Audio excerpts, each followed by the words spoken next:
ജമ്മു കാശ്മീരിൽ ചരിത്രത്തിലെ ഏറ്റവും വലിയ വോട്ടിംഗ് നടന്നത് 40% കഴിഞ്ഞ പാർലമെൻറ്റ് തെരഞ്ഞെടുപ്പിൽ. ഇത്തവണ 59% ആളുകൾ വോട്ട് ചെയ്തു. പ്രധാനമന്ത്രി നരേന്ദ്രമോദി കാശ്മീർ ജനതയ്ക്ക് പ്രത്യേക നന്ദിയും പറഞ്ഞു. പക്ഷേ BJP കാശ്മീരിൽ മത്സരിച്ചില്ലല്ലോ. Thomas sir നോക്കിയിരുന്നോ? എന്താണ് BJP കാശ്മീരിൽ മത്സരിക്കാതിരുന്നതിന് കാരണം? തോറ്റുപോകുന്നുള്ള പേടികൊണ്ടാണോ? അതായത് കാശ്മീരിൽ ഈ പ്രാവശ്യം നടന്ന ഇലക്ഷനിൽ എവറിത്തിങ് വാസ് വെരി പോസിറ്റീവ്. എല്ലാം വളരെ ഭംഗിയായിട്ട് നടന്നു. ആക്രമണം ഉണ്ടായില്ല. ഭയങ്കരമായിട്ട് ഈ വോട്ടിംഗ് പെർസെൻറ്റേജ് കൂടി. കഴിഞ്ഞ 35 ഇയേഴ്സിനുള്ളിൽ ഉണ്ടാകാത്ത പോലെ ആൾക്കാരുടെ റെസ്പോൺസ് ഉണ്ടായിരുന്നു. ആളുകൾ വലിയ തോതിൽ ക്യൂ നിന്ന് വോട്ട് ചെയ്തു. അതെ, 30 പോയിൻറ്റ്സ് ജമ്പ് ഈ വോട്ടിംഗ് പെർസെൻറ്റേജിൽ 30 പോയിൻറ്റ്സിൻ്റെ ജമ്പ് വന്നു എന്നാണ് പറയുന്നത്. പിന്നെ it is a high, I mean very positive, especially when we think in terms of the assembly election. ആ സമയമാകുമ്പോഴേക്കും ഒന്നും കൂടി അപ്പോൾ everything went on like a normal state, സാധാരണ സ്റ്റേറ്റ്. എത്രയും പെട്ടെന്ന് നിയമസഭാ തെരഞ്ഞെടുപ്പ് നടത്തും, സംസ്ഥാന പദവി തിരിച്ചു കൊടുക്കുന്നു മോദി പറഞ്ഞു കഴിഞ്ഞു. അത് സെപ്റ്റംബറിന് മുമ്പ് നടത്തണമെന്ന് സുപ്രീം കോടതിയുടെ ഓർഡറുണ്ട്. അപ്പോൾ എല്ലാം വളരെ പോസിറ്റീവ്, ആൾക്കാർ വളരെ ഓപ്റ്റിമിസ്റ്റിക് ആയിട്ട് കാര്യങ്ങളൊക്കെ കാണുന്നു. പക്ഷേ അതിൽ ഒരു കാര്യം പ്രത്യേകമായിട്ട് സംഭവിച്ചത് എന്താണെന്ന് വെച്ച് കഴിഞ്ഞാൽ ഈ പ്രാവശ്യം ഈ കാശ്മീരിൽ BJPയുടെ കാൻഡിഡേറ്റ്സ് ഇല്ലായിരുന്നു. എന്ന് പറഞ്ഞു കഴിഞ്ഞാൽ ശ്രീനഗർ, ബരമുള്ള, അനന്ത്നാഗ് ഈ 3 പാർലമെൻ്ററി കോൺസ്റ്റിറ്റ്യുവൻസിയിൽ BJPയുടെ കാൻഡിഡേറ്റ്സ് ഇല്ലായിരുന്നു. മറ്റു ചില പാർട്ടികളെ പിന്തുണയ്ക്കായിരുന്നു. BJPയുടെ സാധാരണ മുമ്പ് PDP ഒക്കെ ആയിട്ട് സഖ്യം ഉണ്ടായിരുന്നു. അപ്പോൾ അവർ പറയുന്നത് ഞങ്ങൾ ഈ ഡൈനാസ്റ്റിക് പാർട്ടീസായിട്ട് ഇനി നത്തിങ് ഡൂയിങ്, ഒരു ബന്ധമില്ല. NCP, അതേപോലെ PDP, പിന്നെ നാഷണൽ കോൺഫറൻസ്, ഈ 3 ഗ്രൂപ്പുകൾ എന്ന് പറഞ്ഞാൽ അത് ഓരോ ഡൈനാസ്റ്റിയാണ്. കോൺഗ്രസ് ആണെങ്കിൽ നമുക്കറിയാലോ അല്പം ഡൈനാസ്റ്റിക് ഇതുണ്ട്. അതേപോലെ NCPക്കും ഒക്കെ ഉണ്ട് ആ പ്രശ്നം. അതുകൊണ്ട് ഞങ്ങൾ ഈ ഡൈനാസ്റ്റിക് നാഷണൽ കോൺഫറൻസ്, അതെ നാഷണൽ കോൺഫറൻസും ആയിട്ട് ഞങ്ങൾക്ക് നത്തിങ് ഡൂയിങ്. ഒന്ന് മുഫ്തിയുടെ കുടുംബം, അത് ഷേഖ് അബ്ദുള്ളയുടെ കുടുംബം, കുടുംബ പാർട്ടിയാണ്. അതെ, കുടുംബ പാർട്ടി, പിന്നെ കോൺഗ്രസ് അങ്ങനെ. അപ്പോൾ ഈ കുടുംബ പാർട്ടികളായിട്ട് ഞങ്ങൾക്ക് ഇനി ബന്ധം വേണ്ട. കാര്യം പണ്ട് PDP ഒക്കെ ആയിട്ട് ബന്ധമുണ്ടായിരുന്നു. അതാണ് ഇപ്പോഴത്തെ ഇലക്ഷനിലെ ഞങ്ങളുടെ സ്ട്രാറ്റജി. പിന്നെ ഞങ്ങൾക്ക് എപ്പോഴും ഞങ്ങളുടെ വിഷൻ എന്ന് പറഞ്ഞാൽ ലോങ് ടേമാണ്, താൽക്കാലിക വിജയമല്ല. ഇപ്പോൾ ആർട്ടിക്കിൾ 370 അബ്രഗേറ്റ് ചെയ്തു ത്രൂ ഔട്ട് ദി കൺട്രി. അതിന് വലിയ അപ്ലോസാണ് കിട്ടിയത്.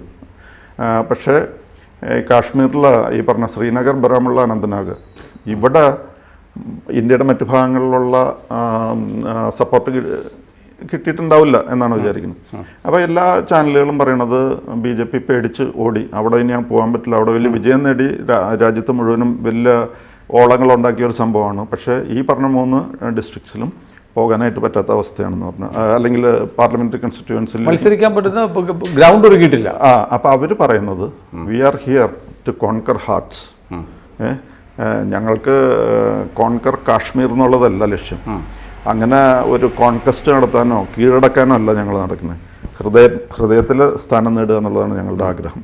പിന്നെ ജനങ്ങളുടെ ഹൃദയത്തിൽ, കാശ്മീരികളുടെ ഹൃദയത്തിൽ.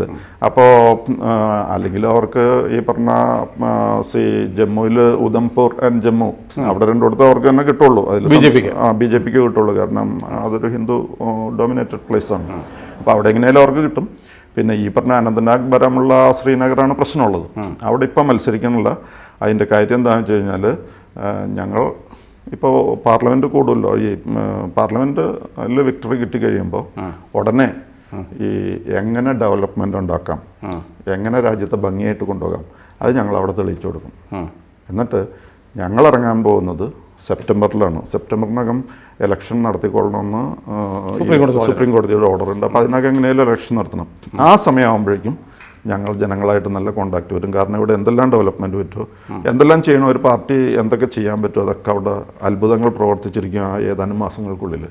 അതുവഴി ജനഹൃദയങ്ങളിൽ ഞങ്ങൾ ചിരപ്രതിഷ്ഠ നേടും. ആ ചിരപ്രതിഷ്ഠ നേടിയത് വഴി അവിടെ അസംബ്ലി ഇലക്ഷനിൽ കാര്യമായിട്ട് പെർഫോം ചെയ്യാം എന്നുള്ളതാണ്. അപ്പോൾ we are in no hurry for the lotus to bloom. താമര വിരിയണതിനെ പറ്റി ഞങ്ങൾക്ക് തിരക്കൊന്നുമില്ല. അപ്പോൾ ചിലർ പറയും അതെല്ലാം തോക്കുന്നതുകൊണ്ടല്ലേന്ന്. അപ്പോൾ BJP പറയണത് തോൽവി ഞങ്ങൾക്കൊരു പ്രശ്നമല്ല. കാരണം കേരളത്തിൽ ഞങ്ങൾ എത്ര നാളായി മത്സരിക്കുന്നത്, ഇതുവരെ ഒരു പാർലമെന്റ് സീറ്റ് കിട്ടിയിട്ടില്ല. പക്ഷെ അതൊന്നും ഞങ്ങളെ ബാധിച്ചിട്ടില്ല. അതേപോലെ 2 സീറ്റ് മാത്രമായി ആരംഭിച്ച യാത്ര. അതെ അതെ. അപ്പം ഞങ്ങൾക്ക് ഈ പരാജയം ഒരു പ്രശ്നമൊന്നുമില്ല, പരാജയത്തെ പേടിച്ചിട്ടില്ല. പക്ഷേ അവർ പറയാത്ത വേറൊരു കാര്യമുണ്ട്. അതായത് രണ്ട് പാർട്ടികൾ which they consider to be patriotic, patriotism ഉള്ള പാർട്ടിയായിട്ട് അവർ രണ്ടുപേരെ രണ്ട് പാർട്ടീസിനെയാണ് ഇപ്പോൾ കൺസിഡർ ചെയ്യുന്നത്.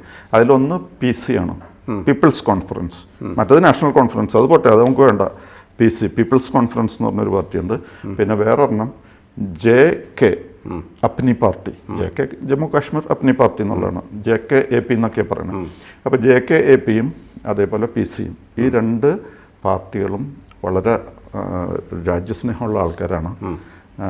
അപ്പോൾ അവരെ പ്രോക്സി ആയിട്ട് മത്സരിപ്പിക്കുകയാണ്. കാര്യം ഇവർ നേരിട്ട് ഇടപെടുന്നില്ല, പ്രശ്നമൊന്നുമില്ല. അപ്പോൾ ഇവരെ കൊണ്ട് ഇവരുടെ കാൻഡിഡേറ്റ്സ് അവിടെ നിൽക്കുന്നുണ്ട്. ഈ പരാജയത്തിൻ്റെ ഒരു സാധ്യത ഉണ്ടായിരിക്കും, അതില്ല എന്നൊന്നും പറയാൻ പറ്റില്ല. പക്ഷേ അവർക്ക് എപ്പോഴും ലോങ് ടൈം പ്ലാനിങ് ആണ്. ഇപ്പോൾ ഈ പാർലമെൻറ്റ് ഇലക്ഷൻ, ഇപ്പോൾ പാർലമെൻറ്റിൽ കാശ്മീരിൽ കിട്ടി 3 സീറ്റ് മറ്റേ ശ്രീനഗർ ബാരാമുള്ള അനന്തനാഗ് പിടിച്ചെടുത്തിട്ട് വലിയ കാര്യമൊന്നുമില്ല.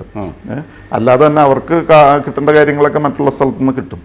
ഇതിനു വേണ്ടിയിട്ട് അവിടെ പോയിട്ട് ഒരു വേറെ ഉള്ള റിലേഷൻ മോശമാക്കേണ്ട ആവശ്യമില്ല. അതിനവർ പ്രോക്സിനെ വെച്ചിട്ടുണ്ട്, അവർ ഫൈറ്റ് ചെയ്ത് മത്സരിക്കും. അതാണ് ഇപ്പോൾ.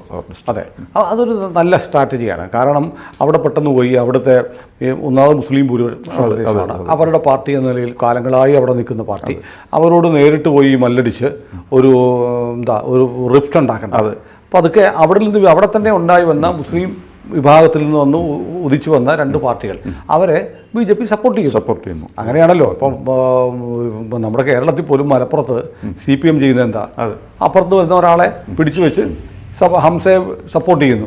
CPM കാരനാണോ? അല്ല, CPM ചിഹ്നം കൊടുത്ത് സപ്പോർട്ട് ചെയ്യുന്നു. BJP എന്തായാലും താമര കൊടുത്തിട്ടല്ല ഇവരെ സപ്പോർട്ട് ചെയ്യുന്നത്, ഈ രണ്ട് പുതിയ പാർട്ടികളെ. അവരവിടെ മത്സരിക്കട്ടെ, രാഷ്ട്രീയ പ്രവർത്തനമാണല്ലോ പ്രധാനം, തെരഞ്ഞെടുപ്പിൽ ജയിക്കുക എന്നുള്ള അപ്പുറത്ത്. അപ്പോൾ ഏതായാലും കാശ്മീരിനെ സംബന്ധിച്ച് എനിക്ക് തോന്നുന്നത്, ഞാൻ സ്കൂളിലൊക്കെ പഠിക്കുമ്പോൾ കേട്ടിട്ടുണ്ട് സാർ, കാശ്മീരിൽ 5% താഴെയൊക്കെയാണ് വോട്ടിങ്. പോളിംഗ് സ്റ്റേഷന് മുന്നിൽ അന്നൊക്കെ VCRും വീഡിയോ VCD ഒക്കെ വലിയ ഉണ്ടായി വരുന്ന സമയമാണ്. പോളിംഗ് ബൂത്തിൻ്റെ മുന്നിൽ JKLF ജമ്മു കാശ്മീർ ലിബറേഷൻ ഫ്രണ്ടുകാർ ഇത് കൊണ്ടുവെക്കും, VCR. വോട്ട് ചെയ്യാൻ വരുന്നവർക്ക് VCR കൊണ്ടുപോകാം. ആരും വരത്തില്ല, വോട്ട് ചെയ്യാൻ വരുന്നതിനെ വെടിവെച്ചില്ലായിരുന്നു. അങ്ങനെയുള്ള സ്ഥലത്ത് നിന്ന് 40% നിന്ന് 59% ആളുകൾ സ്വമേധയാ വോട്ട് ചെയ്യാൻ വന്ന് ജമ്മു കാശ്മീർ നമ്മുടെ ജനാധിപത്യ പ്രക്രിയയുടെ ഭാഗമാകുന്നു എന്നുള്ളത് വലിയ കാര്യമാണ്. മാത്രമല്ല, ഇപ്പോൾ മറ്റേ സ്റ്റോൺ പെൽറ്റിങ്ങും കല്ല് ഒന്നുമില്ല, കല്ലെറിയാനൊന്നും ആരുമില്ല. ഇപ്പൊ നമ്മുടെ കേരളത്തിൽ നിന്ന് തന്നെ ഇഷ്ടംപോലെ ആൾക്കാർ അവിടെ ടൂറിസമായിട്ട് എല്ലാ മാസവും എല്ലാ ദിവസവും ആളുകൾ പോയി. ഏറ്റവും കൂടുതൽ ടൂർ ഓപ്പറേറ്റർമാർ ടൂറുകൾ സംഘടിപ്പിക്കുന്നത് കാശ്മീരിലേക്കാണ്. എന്തിന് നമ്മുടെ രാഹുൽ ഗാന്ധിക്കും പ്രിയങ്കയ്ക്ക് പോലും അവിടെ പോയി മഞ്ഞുവാരി കളിക്കാൻ പറ്റി. ഇത്രയും കാലം അവർ പോയിട്ടില്ല. 370 എടുത്തു കളഞ്ഞതിന് ശേഷമാണ് അവർ പോയത്. ഇപ്പൊ ആ അക്രമങ്ങളൊക്കെ മാറിയും കല്ലേറ് വലിയൊരു കലയായിരുന്നു. അതെ അതെ, റോഡ് പണിയാൻ ഉള്ള കല്ലെടുത്തിട്ട് അതിന് കുട്ടികൾക്ക് പൈസ കൊടുക്കുമായിരുന്നു. അതെ അതെ. ഇപ്പൊ കുട്ടികളൊക്കെ സ്കൂളിൽ പോകുന്നു. ഇപ്പൊ ഈ കല്ലെറിഞ്ഞു കഴിഞ്ഞാലുണ്ടല്ലോ, ആ കല്ലെറിയുന്നവന്റെ വീട്ടിലുള്ള ആർക്കും ജോലി കിട്ടില്ല, കല്ലെറിയണവനും കിട്ടില്ല. ഇപ്പൊ കംപ്ലീറ്റ് നിയമങ്ങളൊക്കെ മാറ്റിയിട്ട് അത് പറഞ്ഞു അമിത്ഷാ ഇന്നലെ പറഞ്ഞു, തീവ്രവാദികളുടെ കുടുംബത്തിൽ നിന്ന് ജോലി കൊടുക്കത്തില്ല. അതിനെതിരെ അവിടുത്തെ മനുഷ്യാവകാശ പ്രവർത്തകർ, തീവ്രവാദിക്കാണല്ലോ മനുഷ്യാവകാശം, കൊല്ലപ്പെടുന്നവനില്ല, കൊല്ലുന്നവന്റെ മനുഷ്യാവകാശത്തിന് വേണ്ടി പൊരുതുന്നവർ കോടതി പോയി, കോടതി തള്ളി. അവർ പറഞ്ഞിരിക്കുന്നത് ഇവര് ഞങ്ങളിനി ടെററിസ്റ്റിനല്ല നോക്കുന്നത്, ടെററിസ്റ്റിനെ വളർത്തുന്ന ഇക്കോസിസ്റ്റം ഉണ്ടല്ലോ, അവൻ്റെ ഫാമിലി, മറ്റുള്ള ആൾക്കാർ എല്ലാവരെയും ഇത് ബാധിക്കും അവൻ ഈ പ്രശ്നം ഉണ്ടാക്കി കഴിഞ്ഞാൽ എന്നുള്ള രീതിയിൽ ആണ്. മാത്രമല്ല, ഒരു ടെററിസ്റ്റ് കൊല്ലപ്പെട്ട് കഴിഞ്ഞാൽ അവൻ്റെ ഫ്യൂണറൽ വലിയ ചടങ്ങായിട്ട് നടത്താൻ പാടില്ല. അവന് മതപരമായ കാര്യങ്ങളൊക്കെ കിട്ടും, പക്ഷേ ഇൻ ആൻ അൺനോൺ പ്ലേസ്, അത്രേ ഉള്ളൂ. അല്ലാതെ പണ്ടത്തെ പോലെ ഇങ്ങനെ റോഡ് മുഴുവനും തിങ്ങി നിറഞ്ഞ ആൾക്കാർ കൂടിയിട്ട് അവനെ ഹീറോ ആക്കുന്ന സിസ്റ്റം ഇനി അനുവദിക്കില്ല. അതാണ് പല മാറ്റങ്ങളൊക്കെ പറഞ്ഞു കഴിഞ്ഞു. വളരെ സ്ട്രിഞ്ചന്റ് ആക്ഷനാണ് അമിത്ഷാ കാര്യത്തിൽ, വളരെ ബോൾഡാണ്. ഇനി മാത്രമല്ല, ഒരു കുടുംബത്തിൽ നിന്ന് ഏതെങ്കിലും ഒരുത്തൻ ടെററിസ്റ്റ് ആയിട്ട് പോയിട്ടുണ്ടെങ്കിൽ അത് ഇൻഫോം ചെയ്താൽ ആ ഫാമിലിക്ക് വളരെ പ്രത്യേക കൺസിഡറേഷൻ കൊടുക്കും. മാത്രമല്ല, മറ്റൊരു ടെററിസ്റ്റ് അറ്റാക്ക് ഉണ്ടായാൽ അവരെ ആർമി സറൗണ്ട് ചെയ്യും, എന്നിട്ട് കീഴടങ്ങാൻ പറയും, എന്നിട്ടും തയ്യാറാവുന്നില്ലേ ഫാമിലിയെ കൊണ്ട് സംസാരിപ്പിക്കും, എന്നിട്ടും വരുന്നില്ലെങ്കിൽ വെടിയുണ്ട സമ്മാനമായി കൊടുക്കും എന്നുള്ള നയം വ്യക്തമാക്കി. എല്ലാ കാര്യങ്ങളും ചെയ്യും, എന്നിട്ട് ഒന്നും സംഭവിച്ചില്ലെങ്കിൽ ഹി ഡൈസ്. അതാണ് പിന്നെ അവൻ്റെ ഫേറ്റ്. അതാണ് ഇപ്പോൾ ഇദ്ദേഹം പറഞ്ഞു നിർത്തിയിരിക്കും. അപ്പോൾ ഏതായാലും കാശ്മീർ വലിയ മാറ്റത്തിലാണ്. BJP വളരെ സമർത്ഥമായി. അത് ചിലരൊക്കെ പറയുന്നു PDP ആയിട്ട് അവിടെ സഖ്യത്തിലിരുന്ന് ഭരിച്ചില്ലേന്ന്. അത് BJPയുടെ ഒരു സ്ട്രാറ്റജി ആയിരുന്നു, ഇപ്പോൾ വ്യക്തമാകുന്നുണ്ട്. ടെററിസ്റ്റ് ആഭിമുഖ്യമുള്ള പാർട്ടിയുമായി ചേർന്ന് സർക്കാരുണ്ടാക്കി ഭരിച്ച് അവിടുത്തെ സംസ്ഥാന സർക്കാരിൻ്റെ ഭരണത്തിലിരുന്നു കൊണ്ട് എല്ലാ രഹസ്യങ്ങളും മനസ്സിലാക്കി അതിനുശേഷം ആ മുന്നണി ബന്ധം വേർപെട്ടു. അവിടെ നിന്ന് കിട്ടിയ ഇൻഫർമേഷൻസ് എല്ലാം ഗാദർ ചെയ്ത് കളക്ട് ചെയ്ത് വെച്ച് 370 വളരെ നിസ്സാരമായി എടുത്തു കളഞ്ഞു. കാശ്മീരിനെ ഒരു സമാധാനത്തിന് പണ്ട് നെഹ്റു പറഞ്ഞതായി പറയപ്പെടുന്നുണ്ട് സ്വർഗമാണെന്ന്. ഏതായാലും കാശ്മീർ ഇപ്പോൾ സ്വർഗമാണ്. ഇന്ത്യയിൽ സഞ്ചാരികൾ ഏറ്റവും കൂടുതൽ പോകാൻ ഇഷ്ടപ്പെടുന്ന ഡെസ്റ്റിനേഷനായി കാശ്മീർ മാറിയിട്ടുണ്ട്. അതിന് ക്രെഡിറ്റ് മോദിക്ക് തന്നെയാണ്. കൂടുതൽ വാർത്തകളും വിശേഷങ്ങളും നിങ്ങളിലേക്ക് എത്താൻ ABC മലയാളം സബ്സ്ക്രൈബ് ചെയ്യുക, ബെൽ ബട്ടണും അമർത്തുക.